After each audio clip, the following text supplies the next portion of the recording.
the Archbishop of Canterbury and I invite you to join us in a pilgrimage of prayer. Now, it's a pilgrimage in which he and I will be making 2 visits to places of Christian social action. But our focus is on prayer. Now, this is important because the theme that we've chosen for this pilgrimage is this phrase: listen to God, hear the poor. And it's those 2 things together, our attentiveness to God and our response to the poor, that we want to explore together during this pilgrimage. If you think back to the beginning of the Bible in the book of Exodus, we hear that God listens to the cry of his people who are in slavery in Egypt. It's the constant promise that God hears the cry of the poor. And then in the Gospel of St. Luke, we hear that Jesus comes to bring freedom to the poor, to serve the poor. Now, we who, as disciples, want to follow in the footsteps of Jesus, have those same 2 attitudes. We want to hear the voice of the poor because it is God who depends on our attentiveness for him to hear the voice of the poor today.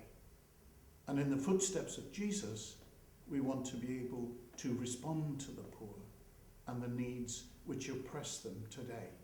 There are many forms of modern slavery that we can see around us in surprising places in our society.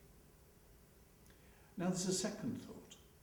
When we hear the cry of the poor, listening to God, hearing the echo of their voices, as it were, conveyed to us in the silence of our prayer, what is it that we're going to find? Well, I think this is important. What we will find in the voice of the poor is the echo of their profound faith in God.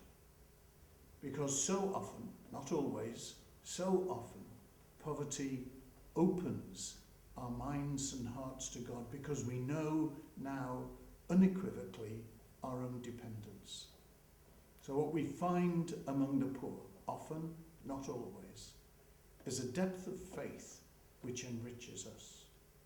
So we listen to the cry of the poor and we hear the voice of faith.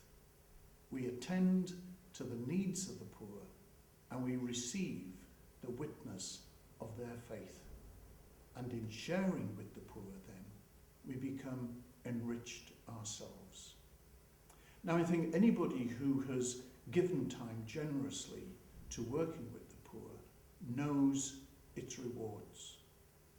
And that's the themes that we hope you will explore, not only in your prayer, but also in your action with Archbishop Justin and myself as we conclude this week of pilgrimage in our approach to Holy Week and the great feasts of our Christian faith.